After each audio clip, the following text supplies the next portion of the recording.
A DeKalb man will spend more than 5 decades behind bars for killing his girlfriend, Gracie Sasso Cleveland.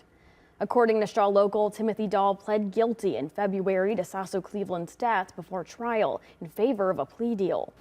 Dahl suffocated the 15-year-old after an argument at his apartment in May 2023 in the 500 block of College Avenue and placed her body in a dumpster.